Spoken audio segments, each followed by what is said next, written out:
comecei em propaganda muito cedo, justamente porque eu não sabia se era o que eu realmente queria fazer. Eu não fui, eu já vi depoimentos, né, amigos dizendo: eu quando era garoto eu via a série da Feiticeira e achava legal, o cara ser feiticeiro não, da Samantha, e achava legal o cara ser publicitário. Eu nunca tive isso. Eu sabia que eu tinha um perfil de humanas, né? Na minha família, a maioria das pessoas eram advogados, tinha muitos advogados na família, meu pai é advogado, meu irmão também estudou direito, o meu avô, enfim, eu tinha muitos advogados na família, mas eu sabia que isso eu não queria. Mas foi através do direito que eu fui parar em propaganda. Por quê?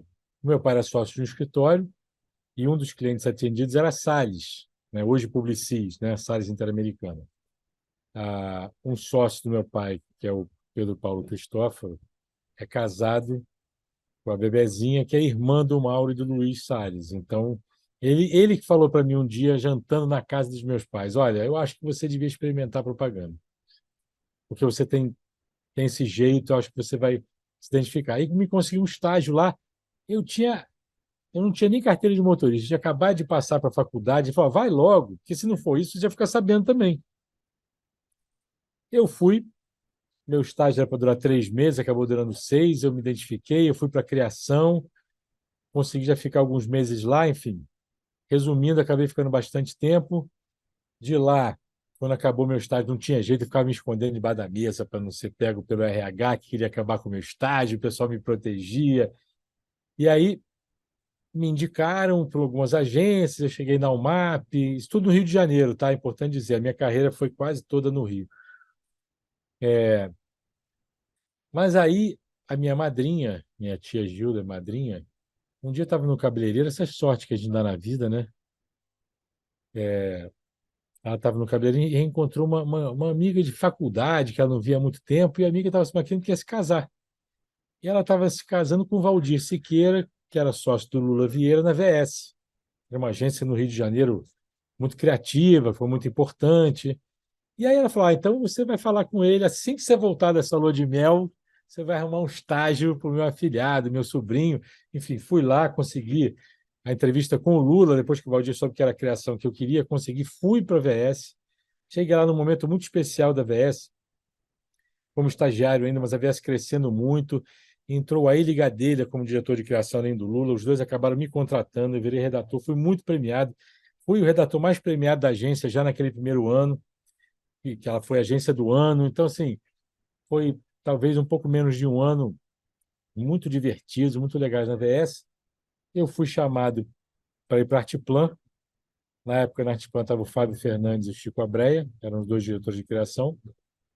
Fui para lá, fiquei 5 meses na Artiplan, porque fui chamado para ir para a NPM, que então era a maior agência do Brasil. Na estrutura do Rio de Janeiro, tinha lá, sei lá, 7, 8 duplas, mais departamento de design, enfim, era uma agência bastante grande. Fiquei mais ou menos um ano lá, fiz um trabalho muito legal. Coloquei um comercial no ar que fez muito sucesso, já era ali o embrião do embrião da simplicidade criativa. Era um comercial para lançamento de um livro da editora Record, que lançava a coleção da Agatha Christie. Então, era um comercial sobre o Expresso do Oriente. E aí ficou um filme, acabou, era muito simples, ficou muito rica a produção, que o Carlos Manga, o pai, na época, que quis fazer, enfim, acabou ficando um filme que entrou no Anuário de São Paulo, profissionais do ano, alguns festivais internacionais, e ele, assim, foi um sucesso de público e crítica. Esse filme acabou me levando para a DPZ. A DPZ estava precisando de um redator no Rio. Na época, o Ednei Silvestre, né, jornalista, que foi publicitário, me indicou para o Petit. Ao mesmo tempo, o Álvaro Gabriel, que tinha sido diretor de criação na MPM, meu diretor de criação na MPM, estava na DPZ do Rio e avalizou meu nome.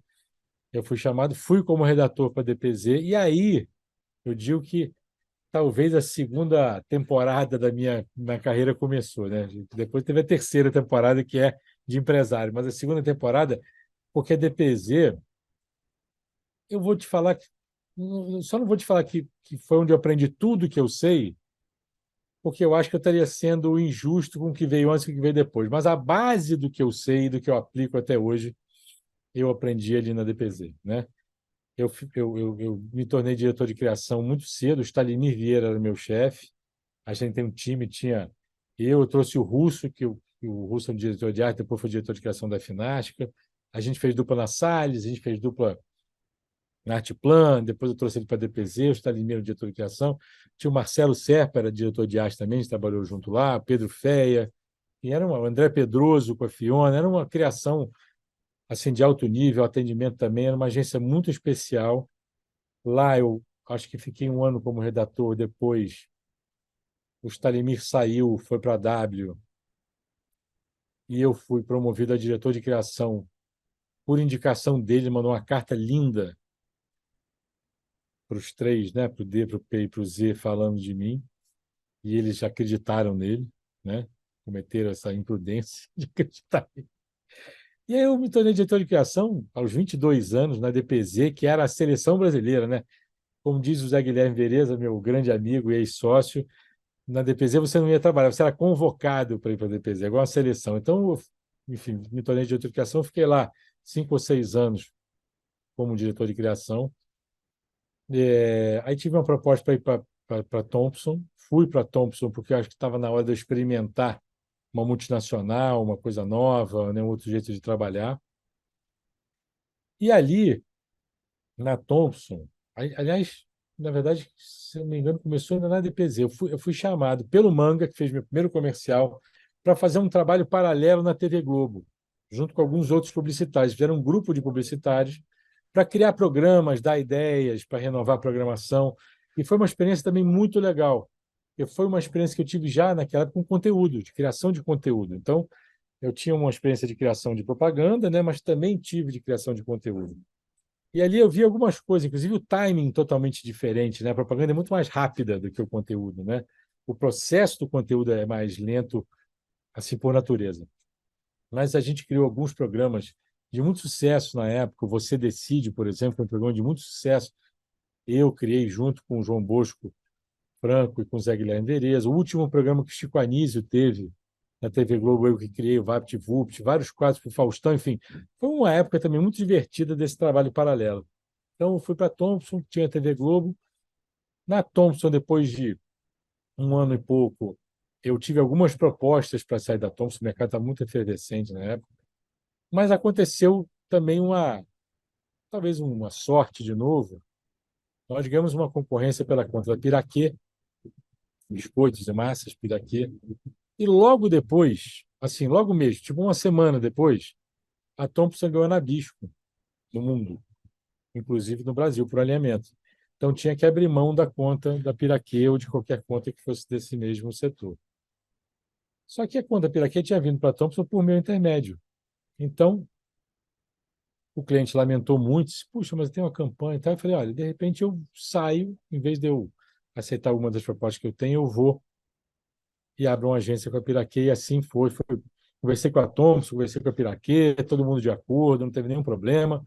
Então, eu saí da Thompson com a conta Piraquê e abri a BR3, que depois de um tempo virou GR3, onde eu fiquei lá uns 5 ou 6 anos com meus sócios. Depois voltei para a DPZ, que encampou, vamos dizer assim, a GR3. Fiquei mais um ano, eles compraram a Caio Domingues também, que era uma agência do Rio de Janeiro muito criativa. Eu fui para lá, ficamos ali um ano, e aí eu resolvi abrir um estúdio de criação, uma coisa mais na criação que foi a 100%. Também foi uma agência que cresceu demais, de estúdio de criação virou agência também de mídia rapidamente, em 5 anos. Aí meus sócios queriam fazer uma fusão, fizeram uma fusão, eu não quis sair, aí saí, abri uns 21. Isso aí já fazem 18 anos que eu estou ali, dá uns 21. E aí, como eu falei, o embrião da simplicidade criativa, que só virou um produto, né, uma label nosso, na 1121, e graças ao Madia, né, o Francisco e o Fábio, que viram que isso era, na verdade, um produto. Esse embrião vem desde lá da NPM, da DPZ, onde a gente foi muito premiado na época com coisas muito simples para várias marcas. Então, essa coisa da ideia simples e impactante eu acho que vem comigo desde que eu comecei em propaganda. E se você vê uma palestra do Marcelo Serpa, conversar com ele vai te falar a mesma coisa sobre a simplicidade. Então, assim, eu acho que as grandes agências, os grandes publicitários têm a simplicidade criativa, de alguma forma, como um padrão, né? E como uma visão do que é melhor. Então, assim, apenas na uns 21, eu acho que eu consegui colocar tudo que eu aprendi nessa trajetória adiante e transformar numa coisa um pouco mais palpável, né? Que é uma agência mais completa, que eu acho que tem a simplicidade criativa, mas ela também é muito boa de estratégia, de mídia. E a gente, nesses 18 anos, vem, na verdade, desenvolvendo, ela já mudou muito, acho que ela já se reinventou dentro desse DNA da simplicidade criativa em vários momentos, né? Um deles foi a minha mudança para São Paulo, acho que mexeu bastante também com os 21, né? Com seus clientes, com o seu jeito de trabalhar. A gente começou com uma agência que tinha muito varejo, somente de automóvel, né? E hoje a gente é uma agência muito mais de produto de consumo, institucional, serviço. Então, assim, acho que foi uma trajetória sempre muito focada na criação, mesmo eu como empresário, né? Eu sempre digo assim, eu me tornei empresário por uma questão de preservação da minha independência como criativo. Essa é a minha motivação diária. E é assim que eu acho que os clientes também veem a uns 21 e veem, né? Sabem que vão ter no nosso trabalho um diferencial, um trabalho marcante, né? Um trabalho simples e impactante. Então, é isso que eu venho desenvolvendo desde então. A propaganda mudou bastante, tem desafios novos, mas acho que o grande desafio ainda é o da grande ideia. E é por isso que eu me tornei empresário, para ter independência, de ter uma estrutura cujo principal asset é sempre a procura da grande ideia e todos os jobs que a gente faz. O papel do marketing na minha vida, eu acho que o marketing é quem me dá a oportunidade, né, de fazer aquilo que eu mais amo fazer, que é propaganda, né? A minha relação com o marketing é de me considerar uma arma poderosa na mão do marketing, né, que é a comunicação. Então, assim, eu sempre, desde a DPZ principalmente, eu sempre gostei de entender qual é a estratégia de marketing por trás daquele lançamento de produto, ou até qual foi a estratégia que não deu certo quando a gente precisa mudar a comunicação de um produto para ajudar o marketing, né? Qual é a estratégia de preço, de distribuição. Então, assim, o marketing sempre foi o meu alimento para exercer, vamos dizer assim, a minha maior vocação, que é a propaganda. Então, acho que sem entender o todo do marketing e poder discutir com o cliente de igual para igual a estratégia dele de marketing, a gente não consegue ter uma comunicação completa, uma campanha assertiva. Porque a campanha tem que ser criativa, tem que ser impactante, mas, acima de tudo, ela tem que ser assertiva, tem que estar, né, falando com o público certo, ela tem que estar no momento certo. Então, assim, o marketing, para mim, é esse guarda-chuva que eu sempre procurei entender muito para poder criar uma comunicação mais completa, mais assertiva. Acho que, resumindo, essa é a importância do marketing na minha vida. Então, assim, a importância é quase que é mesmo a importância da propaganda, né? Porque as duas caminham juntas, né? Então, são indissociáveis. Então, acho que a importância do marketing na minha vida, eu descobri, na verdade, que a minha profissão fazia parte, né, de um guarda-chuva maior que era o marketing, ali na DPZ, com clientes muito estruturados que a gente tinha, e eu, como diretor de criação, comecei a ter mais acesso, né, diretamente ao cliente, e ali comecei a aprender isso e nunca mais deixei de usar, né, seja pesquisa, seja o que for, como arma para criar uma comunicação melhor. Eu acho que os caminhos que o marketing e a comunicação estão trilhando, né, são caminhos muito excitantes, muito animadores, sabe? Muito otimistas. Eu acho que a gente vive, em primeiro lugar, na propaganda, um momento único, que nunca foi tão rápido uma ideia ser criada até ela virar verdade. Esse processo nunca foi tão rápido, né? E também nunca a gente teve tantas ferramentas na nossa mão para viabilizar estratégias, produções. Você hoje constrói uma marca praticamente 100% no ambiente digital. Então, assim, esse caminho de ter cada dia mais marcas mais plataformas para anunciar, todo mundo querendo vender de tudo a todo momento, né? Tudo é mídia. Isso só traz uma importância ainda maior para a grande ideia. Por quê? Porque sem uma ideia você vai ser mais um desses que quer vender tudo a qualquer momento, em qualquer tempo. Então, você tem uma estratégia de marketing poderosa, única.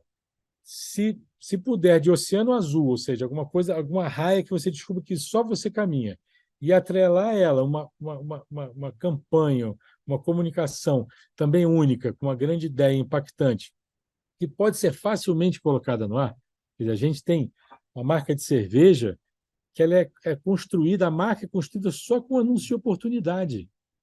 Sem as plataformas digitais, redes sociais, essa estratégia de comunicação, que foi crescendo e acabou virando quase que a estratégia de marketing deles, ela não existiria simplesmente em outros tempos. Então, esse tempo que a gente tem em que tirar uma ideia do papel e botar na rua ficou cada dia mais simples, né? Então, teoricamente, muito mais marcas, agências e processos conseguem fazer isso. Mais importante ainda é você ter uma grande ideia marcante que faça a pessoa não esquecer da sua marca e de você. Então, o que eu vejo como caminho é assim, quase que um redescobrimento da importância da ideia e da criatividade. A gente está já há alguns anos discutindo muitas novas plataformas, que é normal, porque é a novidade, a gente gosta muito de discutir a novidade, assim como agora a inteligência artificial é novidade, né? E, para mim, a inteligência artificial é mais uma ferramenta facilitadora de transformar ideias em campanhas, em comunicação, né? E também é mais tema para anúncio de oportunidade, né? Até para brincar com a inteligência artificial. Então, a inteligência artificial tem várias coisas legais. Eu acho que a gente está levando muito a sério demais também essa questão da inteligência artificial. Eu acho que ela não é um terror, assim, como estão pintando, pelo menos não até agora. Então, assim, a gente tem muitas novas ferramentas a cada dia e, na verdade, confirmam que sem a grande ideia não acontece nada. Então, essa é a experiência que eu tenho tido assim no meu dia a dia com meus clientes, né? E algumas coisas até práticas, assim, por exemplo, você não podia pensar em fazer um filme, uma cena aérea há 20 anos atrás, se você não tivesse muita grana. Agora você tem o drone. Qualquer um faz uma cena aérea. Você faz um comercial de concessionária de automóvel passeando pela concessionária com um drone, né? Então, assim, na prática mesmo, descendo ali bem para a prática, essas novas ferramentas trouxeram muitas facilidades para transformar grandes ideias em comunicação. Então, acho que esse é o caminho que eu vejo mais seguro, né, para as marcas caminharem nesses tempos de muitas plataformas, muita gente falando muita coisa, muita gente tumultuando as redes sociais, né, a comunicação, né, tem muita gente tumultuando politicamente, né, e umas marcas contra as outras. Então, quanto mais confusão, mais simples e impactante uma ideia tem que ser para que você possa se sobressair e chegar no coração e no cérebro do seu consumidor. Então, e isso, para mim, é uma coisa muito animadora, muito excitante, muito legal. A nossa importância cada dia aumenta mais. Eu vejo uma discussão sobre relevância, por exemplo, nos últimos anos, muito boa, né? Como é que as agências vão manter a relevância? Eu acho que o processo está todo fazendo com que, naturalmente, as agências tenham muito mais relevância do que elas. Acho que elas nunca tiveram tanta relevância quanto elas vão ter nós, né, daqui a, sei lá, 1 ou 2 anos. A gente está nesse caminho de retorno da relevância das agências e dos parceiros de comunicação.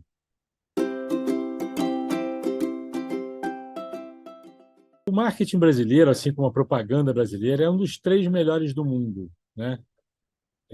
E isso é feito pelo talento que nós temos no Brasil, que até de uns anos para cá começamos a exportar, tanto no marketing quanto na propaganda.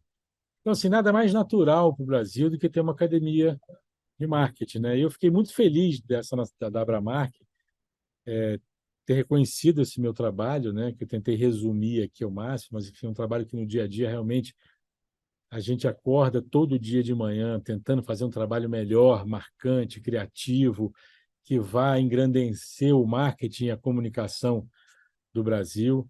Então, assim, ter a Abramark como um fórum de discussão, desses temas todos, né, que são muito importantes para o marketing, para a comunicação do Brasil, e que são muito importantes para a economia do Brasil, para o Brasil como um país. Quer dizer, o marketing nada mais é, e a propaganda, do que a mola propulsora da economia de um país, né, da economia brasileira. Então, é fundamental que a gente tenha a Abramark como um fórum de discussão de tantos assuntos que envolvem o marketing. E a Abramark realmente conseguiu reunir algumas das melhores cabeças do marketing, da comunicação do Brasil. E eu acho que ainda tem um caminho pela frente enorme, né? A gente vai se encontrar cada dia mais, discutir cada dia mais, enriquecer cada dia mais, aprender. Quer dizer, a Abramark, para mim, também é uma raia, assim, uma estrada de aprendizado assim, inacreditável. Quer dizer, eu ter essa oportunidade de estar junto com essas pessoas que fazem o marketing e a comunicação brasileira do jeito que a gente está na Abramark é um privilégio.